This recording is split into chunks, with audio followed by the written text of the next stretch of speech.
Rahim. Ramadan 2026.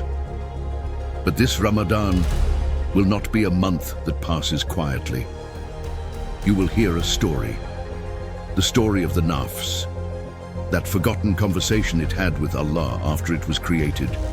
And the secrets of Ramadan will be revealed one by one. In this blessed month, when devils are chained, when the gates of hell are closed, and the gates of paradise are opened, very unusual movements will also take place in the heavens. And your soul, as it hears the secrets behind the creation of fasting, inshallah, will draw closer to its Rabb.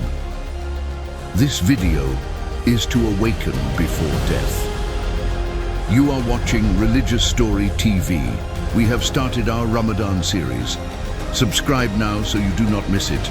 Like the video. Support us with your comments.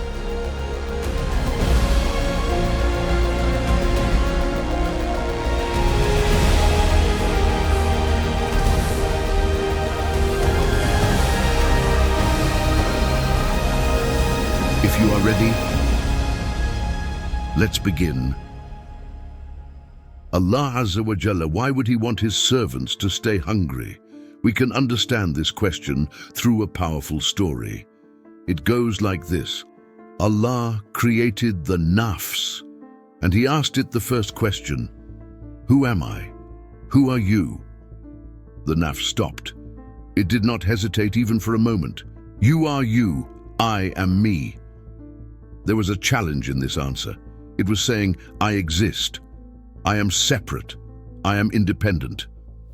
Because of this, the Nafs was thrown into hell. Fire surrounded it. It burned it. It broke it into pieces. Time passed. No one knows how much time passed. Then the same voice came again. Who am I? Who are you? The Nafs came out of the fire, still standing strong. I am me. You are you. Hell was opened once again. The flames were stronger. They were burning. They felt endless. But the Nafs, it still did not surrender. Each time the same question, each time the same answer. Fire did not melt it. Punishment did not bend it. And then the story changed. This time there was no hell, no fire. This time the Nafs was made hungry. Days passed, strength disappeared, pride collapsed, self-confidence was shaken. The thing it called me became weak. And that voice came once again, who am I? Who are you? Now the Nafs struggled to answer. Its voice was shaking. You are my Rabb. I am your weak servant. At that moment, the Nafs was broken. The hidden message of this story is this. Fire burns the Nafs, but it does not humble it. Only hunger makes the Nafs small and brings surrender. That is why in Tasawwuf it is said, the Nafs does not bow with punishment, but with weakness. And the greatest weakness is hunger. That is why the most effective weapon against the ego, the Nafs, which is the biggest problem of our time, is without doubt fasting. Behind fasting, there is much more than a simple act of worship. Ramadan makes not only the weak hungry, but also the strong. Because inside every human being, without realizing it, small pharaohs and Nimrods begin to grow. Those little dictators, they grow quietly on the throne of a Nafs that gets everything it wants. When Ramadan comes, those thrones begin to shake. A person remembers again that he is a servant. He realizes that he is a servant. His body wants food. There is food at home, there is money in his pocket, but despite all these means, he does not touch the food because the command has not come, because he knows that he has an owner, and he is under his command. More importantly, he believes that the blessing in his hands was given by that same owner. While everything is in place, he does not touch the food. He feels thirsty, but he does not drink water. He waits in weakness. He waits for the Amr Ilahi, and that command comes with the evening Adhan. But fasting is not only a personal test. Fasting is an act of worship that looks not only at the individual but also at society. And there is also a side that must be seen from the perspective of Allah. In Ramadan Sharif, the wisdom of fasting is many. But at the center of all these wisdoms, there is one single secret. The formula of humanity is hidden inside fasting. Now let us look a little more closely at one of these wisdoms. Imagine a rich person. He knows that the poor are hungry. He knows it, but he does not know what hunger truly means because he has not lived it. He has not tasted the helplessness of hunger. When he feels bored, he changes his environment. He changes his belongings. He changes his clothes. But when you offer him a religion that does not change, that is where he struggles, because he has not yet freed himself from the domination of the Nafs. There is a famous example in history. People go to the queen and say, "The people are hungry. They cannot find bread." The answer they receive is simple. If they cannot find bread, let them eat cake. This answer is not just carelessness. It is the product of a mind that has never experienced hunger. And this is exactly where fasting steps in. Fasting builds a bridge between the human being and the nafs, or rather, it takes the human being out of the prison of the nafs. But unfortunately, we have always looked at fasting from a narrow view, only from our own side. Now let us also try to understand it from the view of our Rabb. Allah Azza wa Jalla introduces himself. He says, "I am Rahman, I am Rahim." But most of the time we cannot see this. Why? Because there is a strange trait in human beings. A person looks for proof with his eyes for what he hears with his ears. If someone says, "I am very generous," our ears hear it, but our eyes want proof. Just saying it is not enough. The eye wants action. Allah Azza wa Jalla shows his generosity by filling the universe with blessings from unexpected places, in unexpected ways, but we cannot see it, because when something continues all the time, it loses its effect. The blessings of Allah are like this. They are so many, so widespread and so constant that the eye gets used to them. The heart becomes dull. Imagine a drink that is available every day in an office. When you offer it to someone, they may not even say thank you, because it is already there. But in the desert, at a moment when the tongue sticks to the mouth from thirst, if one sip of water is given, that water is never forgotten for a lifetime. It is the same water, but the conditions have changed. Allah gives blessings in abundance, but because we do not experience absence, we forget the taste of presence. That is why in Ramadan, Allah closes a door to the stomach. He locks it, and suddenly absence begins to speak. Through absence, a person learns again the value of what exists, like the first step after surgery. It is weak, but it is sweet, because it reminds. Ramadan reminds us that blessings exist, and this reminder activates the system called gratitude. Without gratitude, there is no hereafter. Gratitude is the fuel of the hereafter, but if the one who gives the blessing is not known, gratitude shifts to another place. Then thanks go to the wrong door. Fasting corrects this confusion, because the table is in front of you, but you cannot eat. So it means the owner of the table is someone else, and there, the human being understands that he is a servant. Also, in the spiritual realm, very special conversations take place during the month of Ramadan. One of them is this. Allah calls out to Ridvan, the leader of the angels who guard paradise.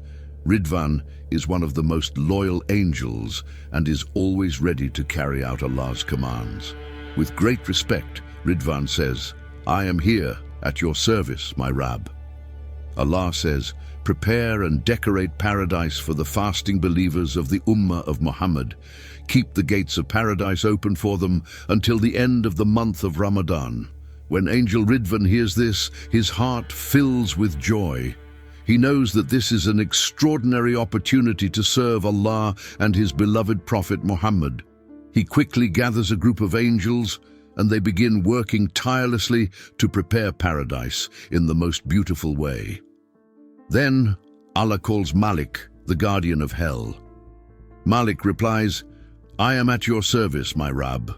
I am ready to carry out your commands. Allah commands him to close the gates of hell for the fasting believers of the Ummah of Muhammad and to keep them closed until the end of Ramadan. Malik knows that this is a critical duty. He makes it his mission to ensure that no one from the Ummah of Muhammad enters hell during the month of Ramadan. Then Allah calls Jibril, the chief angel responsible for delivering messages to the prophets. Jibril is the most knowledgeable of the angels and is always eager to serve Allah. Command me, my Allah, he says. Allah Azza wa Jalla commands him to descend to the earth and restrain the rebellious devils so that they do not disturb the fasting and the iftar of the believers from the Ummah of Muhammad. Jibril knows that devils especially look for opportunities in Ramadan to lead believers astray. He immediately descends to the earth, binds the rebellious devils in chains, and prevents them from interfering with the worship of the believers. Throughout the month of Ramadan, Allah continuously pours mercy and blessings upon His servants. Every day He frees many believers from hell. Allah has angels appointed in every heaven. One of their wings is in the east and the other is in the west, decorated with coral, pearls, and jewels.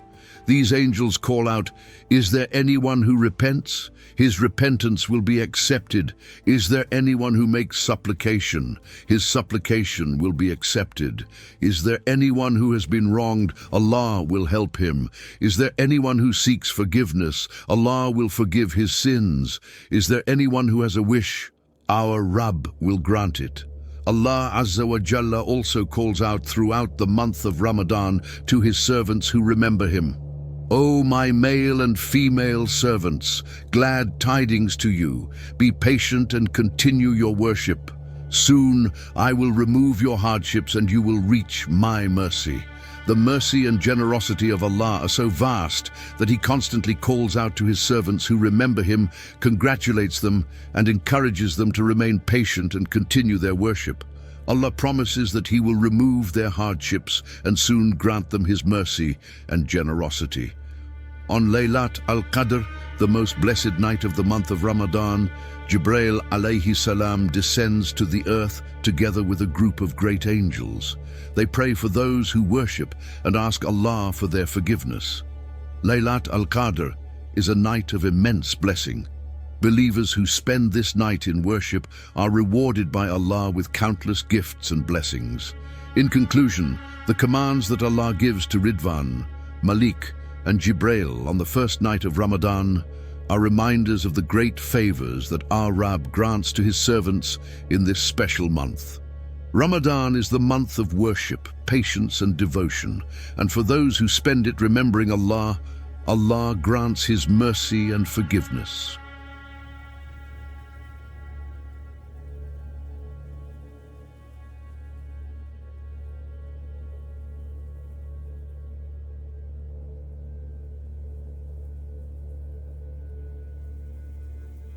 The Ramadan iftar table is set, the bread is there, the water is there, the food is there, but the person cannot sit and eat. This scene is one of the quietest yet strongest lessons of Ramadan, because the issue is not hunger. The issue is not being able to reach what is right in front of you. Here, a person realizes something for the first time. This table does not belong to me. In a normal visit, you do not sit at the table before the host says, "Please, this is a matter of manners." But in Ramadan, something interesting happens. Even if the host says, "Please," you still cannot eat. Because here, there is a will above the host. And there, a person learns whose word he is waiting for. Ramadan is the time that teaches a servant that he is a servant in the simplest way. A person cannot reach a blessing that is halal and right in front of him, because the command is like this. Here, a very fine truth becomes clear. Nothing is halal or haram by itself. Halal and haram exist by the judgment of Allah. Bread is halal, water is halal, but in Ramadan you cannot reach them before the time comes.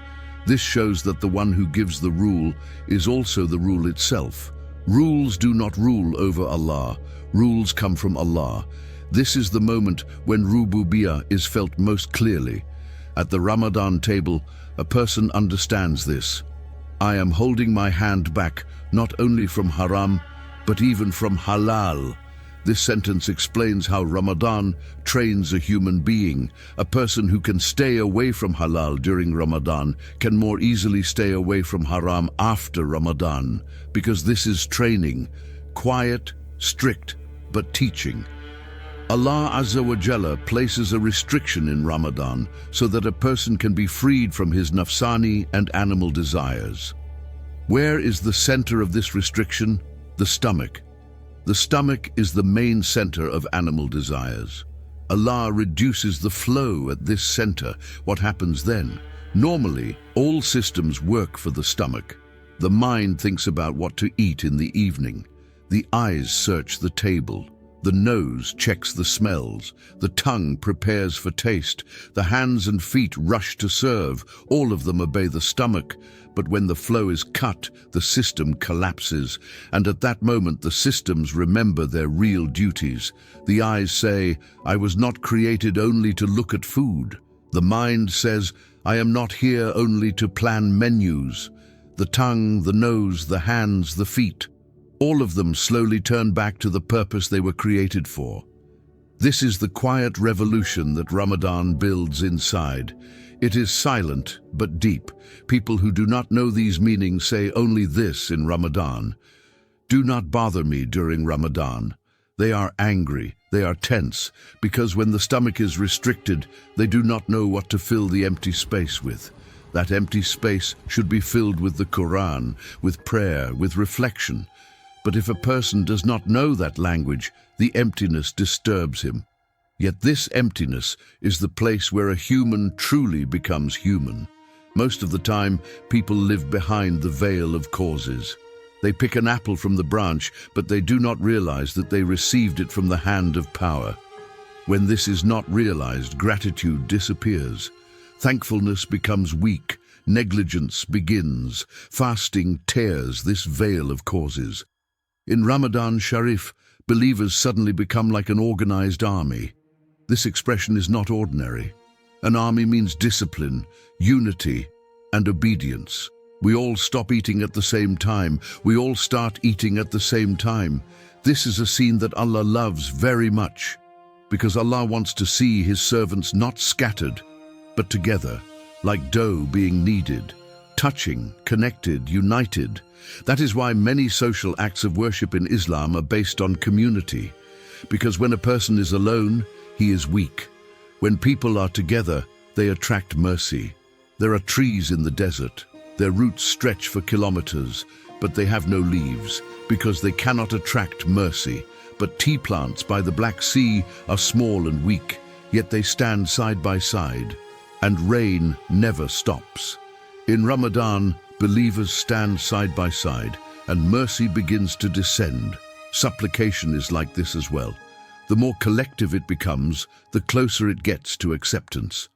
Individual supplications are selected one by one, but when they come together, even the weak ones are taken inside. That is why Ramadan is an opportunity. A person says, "My Rabb, I may be weak and imperfect, but for the sake of this community, take me inside as well." Ramadan is the name of this door, and there is one more subtle meaning: sharing the table. You cannot comfortably eat when someone next to you is hungry, but if you are at the same table, his eating increases your appetite. His bite mixes with your taste. That is why the Prophet says that one whose neighbor is hungry and he sleeps full is not from us. Because sharing the table is a bond that makes a human truly human. Fasting reconnects a person to this bond, and there, a person learns this. I am not alone. In Ramadan, a person is not alone. This is a very strong truth, often lived without being noticed. During the day, everyone stays silent. In the evening, everyone speaks at the same time. Hands reach out at the same time.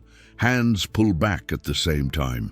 This is not a coincidence. In Ramadan, the people of faith stop being a scattered crowd. They turn into an organized army. Everyone follows the same time. Everyone waits for the same moment. Everyone listens to the same command. This obedience itself is an act of worship. Allah Azza wa Jalla is pleased with the worship a servant does alone, but worship done together opens a very different door, because unity attracts mercy. Disorder pushes mercy away. A person can feel this even in daily life. If you make a request alone, you may not be noticed. But if you are many, your voice is heard. Ramadan unites the voices of believers in this sense. Bediüzzaman Said Nursi expresses this truth with a short but striking sentence. Supplication does not come close to acceptance unless it gains collectiveness. Meaning, the more collective a supplication becomes, the stronger it rises to the heavens. In Ramadan, this collectiveness is formed, millions of people staying hungry at the same hours with the same intention. This is not ordinary hunger. This is a collective state of obedience. That is why mercy descends differently in Ramadan, more widely, more embracing, more forgiving. If you buy a few kilos of tomatoes from a market, you choose carefully, you remove the rotten ones. But when tons of tomatoes are taken, weaker ones also enter. Because there is abundance, mercy is like this as well. In Ramadan, people do not come to the door one by one, they come together. Then mercy stops being selective. It says, they came as a crowd, and those with faults are also taken inside. At this point, a person whispers, "My Rabb, I may be weak and insufficient, but for the sake of this community, will you accept me as well?" Ramadan is the month of this whisper. But this unity is not limited to supplication. There is another deep meaning, the invisible bridge between the rich and the poor. Normally, the rich know the condition of the poor, but they do not feel it. The poor often cannot understand the rich. There is an invisible wall between them. Ramadan makes this wall thinner. The rich experience hunger. The poor see that they are not alone. At this point, the issue of gratitude comes into play, but gratitude is often misunderstood. Gratitude is not sitting lazily and saying, "I am content no matter what happens." Gratitude means striving while knowing the result comes from Allah. There is effort, there is struggle, but there is no arrogance. Now a question comes to mind. Which is the harder test, poverty or wealth?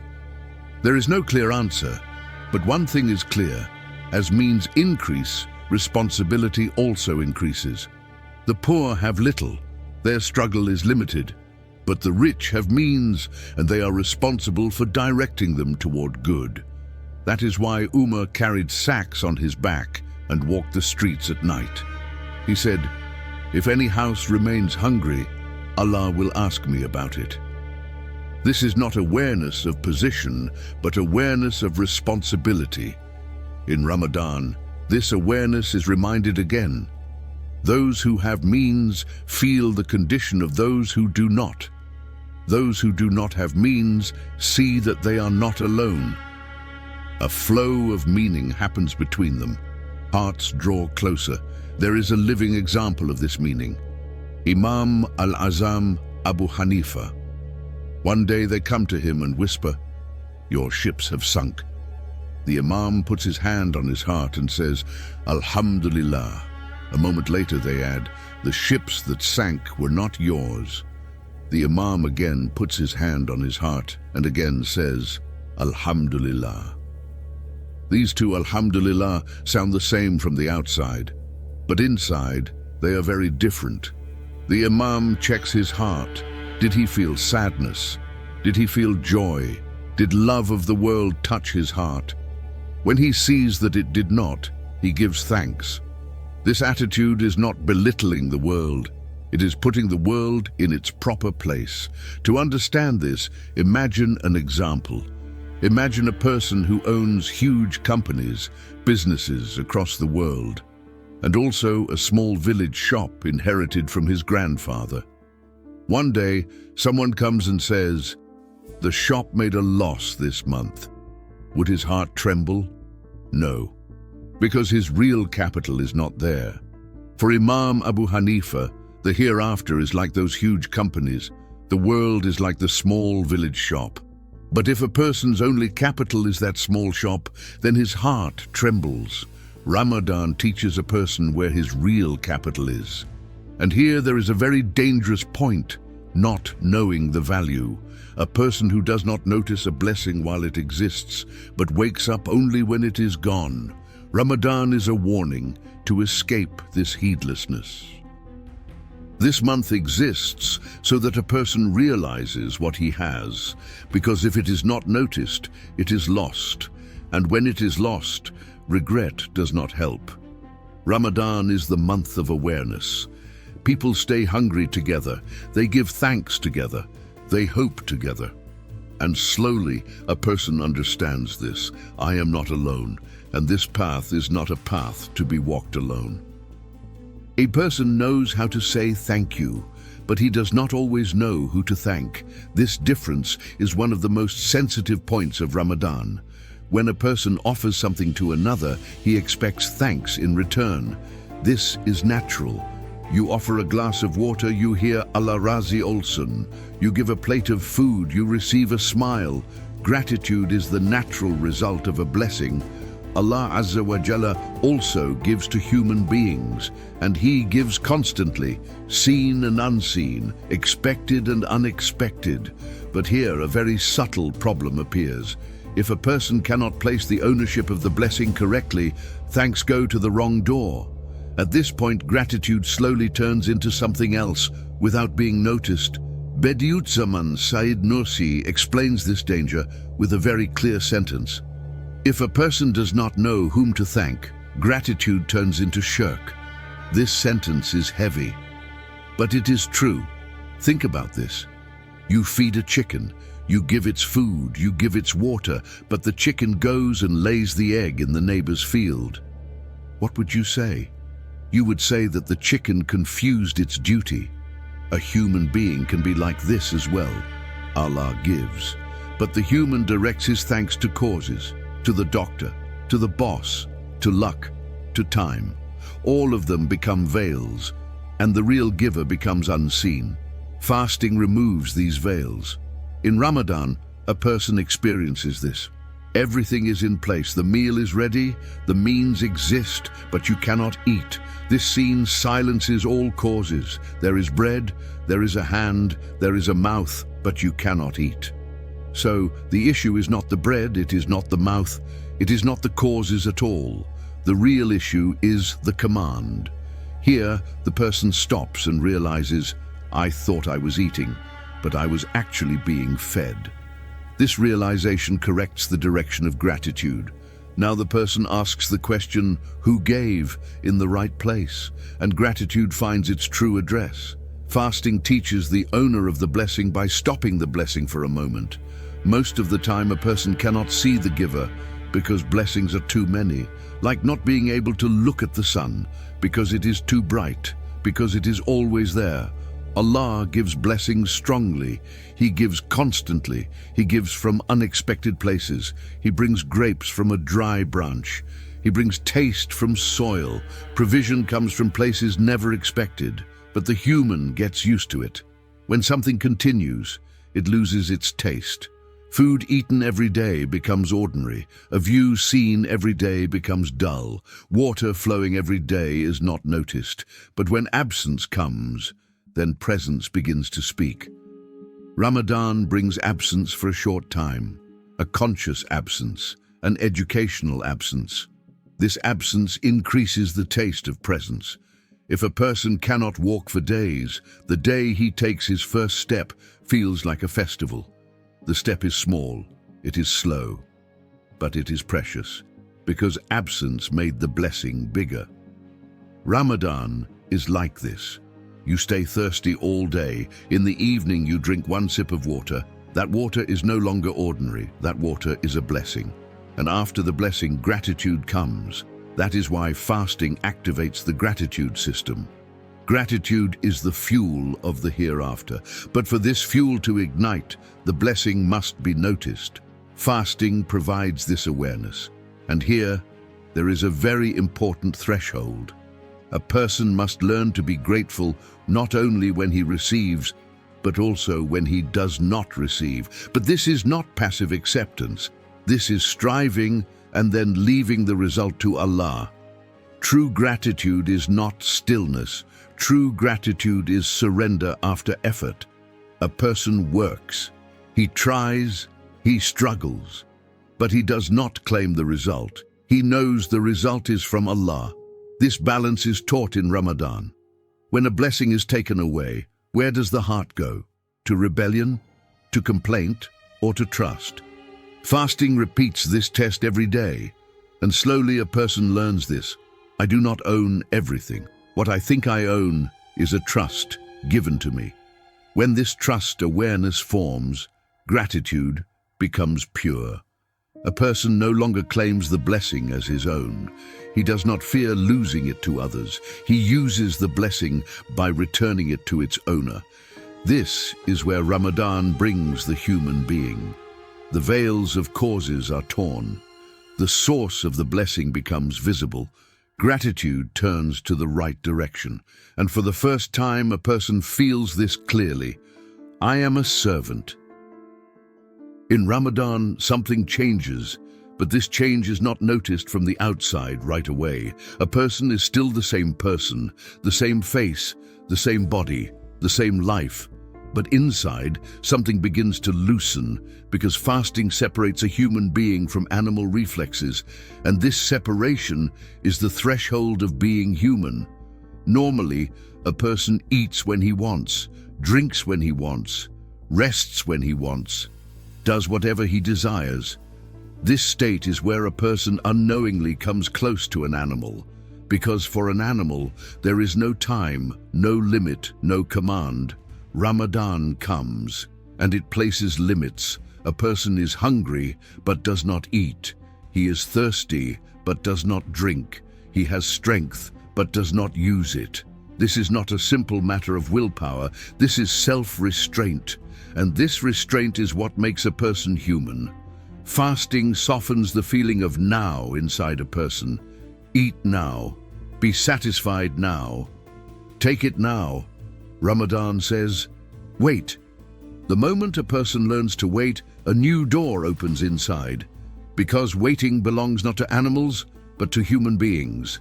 Animals do not wait. Humans wait. And during this waiting, a person realizes how dependent he is. On coffee, on food, on habits, on small comforts. Fasting brings these dependencies to the surface. It disturbs, because there is confrontation. That is why Ramadan feels heavy to some people, because Ramadan leaves a person alone with himself. There is no place to escape.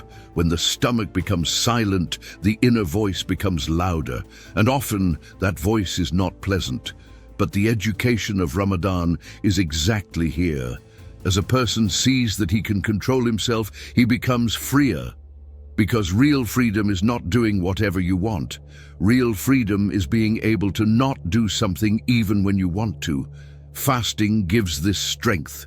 For one day, a person lives this sentence, I want to, but I do not do it. This sentence is the moment when willpower is gained, and a person with willpower no longer lives only by impulses.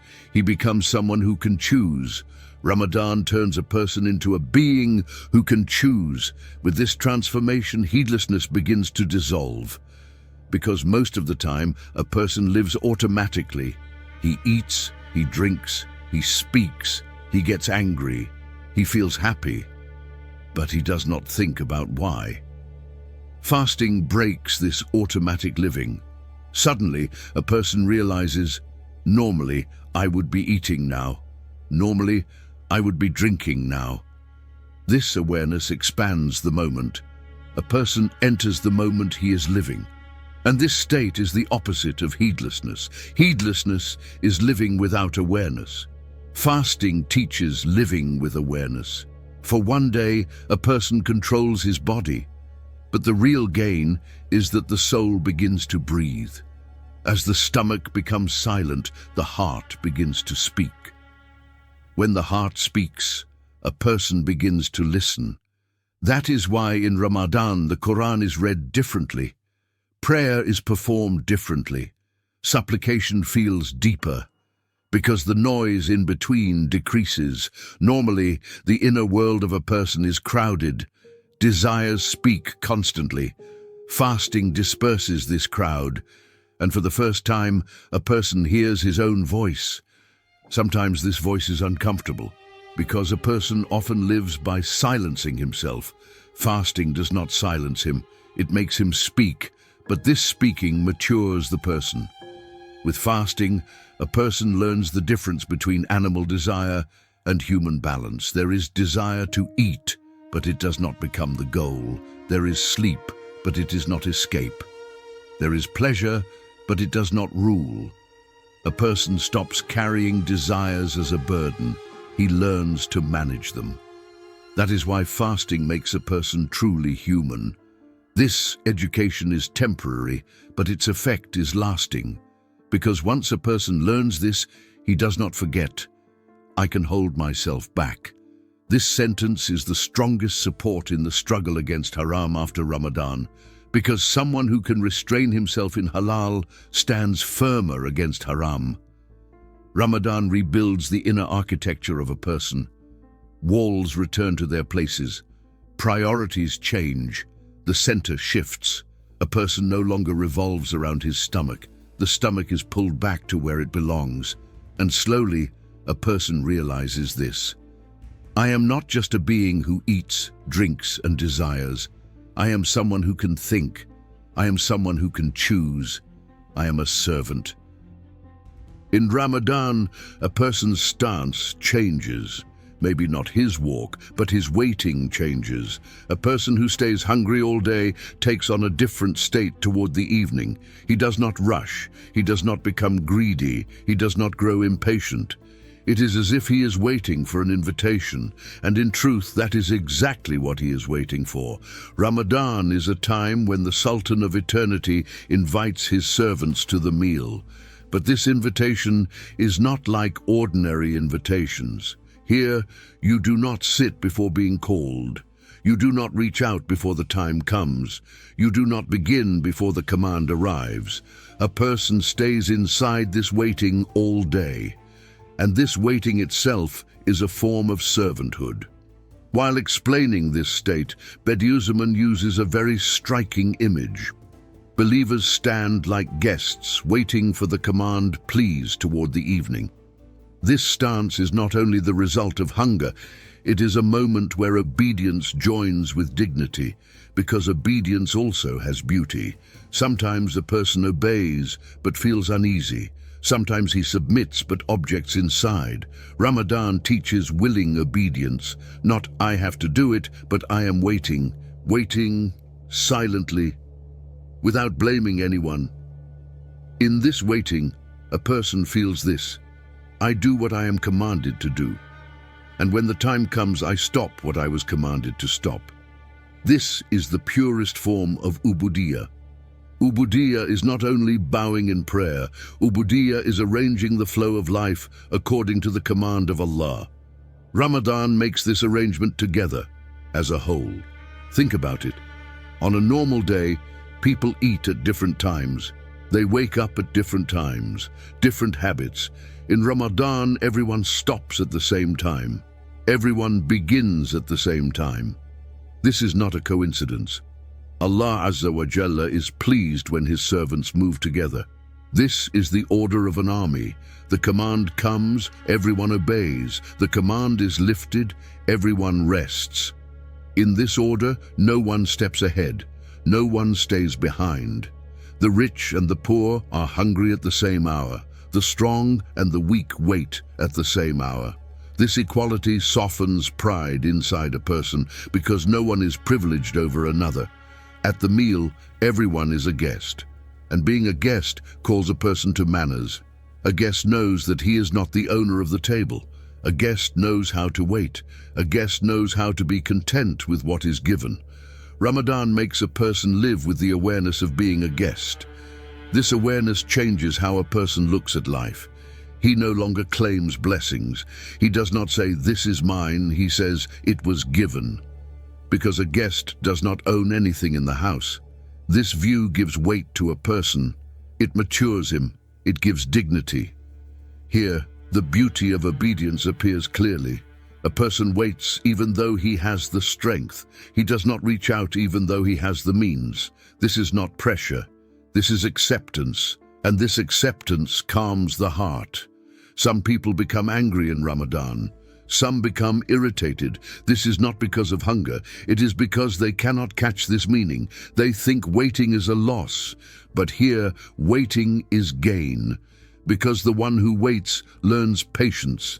Patience expands the heart. A heart that expands can carry truth more easily. That is why the taste of worship changes in Ramadan. Prayer may feel heavier, but it becomes deeper. Supplication may be shorter, but it becomes more sincere. A person no longer rushes, because rushing belongs to the world. Waiting belongs to the hereafter. Ramadan trains a person on this line of transition. He waits all day. In the evening, permission comes, and the person begins. This beginning is not an ordinary start to eating. It is an act done with permission, and everything done with permission brings peace to the heart. That is why the moment of Iftar is so powerful, because not only the stomach opens, the heart opens as well. At that moment, a person feels this: I followed the command, and now I am being given. This feeling makes a person a servant. Being a servant is not becoming small. Being a servant is knowing one's place, and the one who knows his place does not overflow. Ramadan puts a person back in his proper place. And Ramadan ends. Calendar pages change. Suhoor stops. Meals return to their old routine. But the real question is this: did Ramadan truly end? If Ramadan were only about staying hungry, it would end with the calendar. But Ramadan comes to leave a mark on a person. And whether that mark remains is understood after Ramadan. During Ramadan, a person goes through training. He learns to wait. He learns to hold back. He learns to give up. And most importantly, he sees that he can control himself. This is the true gain of Ramadan. If a person sees that he can give up even halal things for 1 month, he also learns that he can keep distance from haram for the rest of his life. This is not theoretical knowledge. It is lived experience. Ramadan proves this to a person: I am not my nafs, and I am not a prisoner of my nafs. This proof is silent, but strong. But here, there is a very serious danger: not knowing the value, not realizing the worth while it is still present. Most of the time, a person does not notice blessings while living inside them. The meanings gained in Ramadan are the same. If they are not protected, they slowly fade away, and while they fade, the person often does not realize it. That sentence in the Risale-i-Nur is striking for this reason. It is slipping from our hands quickly, as if trying to escape from the hands of those who do not know its value. This sentence is a warning, so that we do not just watch while the blessing leaves. Ramadan is a guest given to a person, and like every guest, it leaves a memory when it departs. If this memory is not protected, it is erased. So what should remain after Ramadan? First, gratitude, but not only with the tongue.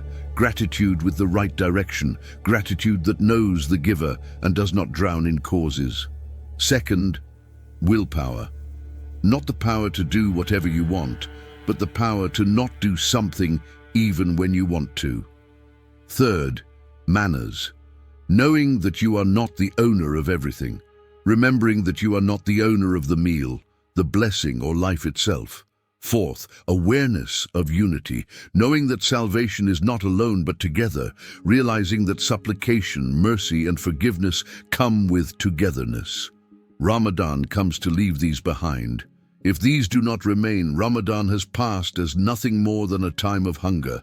But if these marks remain, even if Ramadan leaves the calendar, it continues to live inside the person. Only then can a person say, Ramadan did not leave me. The final lesson Ramadan teaches is this: the world is not something to be held tightly. The more you hold it, the more it slips. The more you claim it, the more it tires you. But if it is lived with trust awareness, it becomes lighter. This is why Imam al-Azam looked at the world with such ease, because his capital was not the world. Even if the world left his hands, his heart did not tremble, because the place his heart was attached to was somewhere else. Ramadan shows a person where his heart should be attached, and it does this not by shouting, but by silencing. When the stomach becomes silent, the heart begins to speak. When the heart speaks, the person awakens. Ramadan is the name of this awakening. And now, as Ramadan departs, only one question remains that a person must ask himself: who did I become in this month? If a person can answer this question honestly, Ramadan has fulfilled its duty. May Allah make us among those who know the value of Ramadan, not among those who only watch it leave, but among those who are changed by it. Ameen.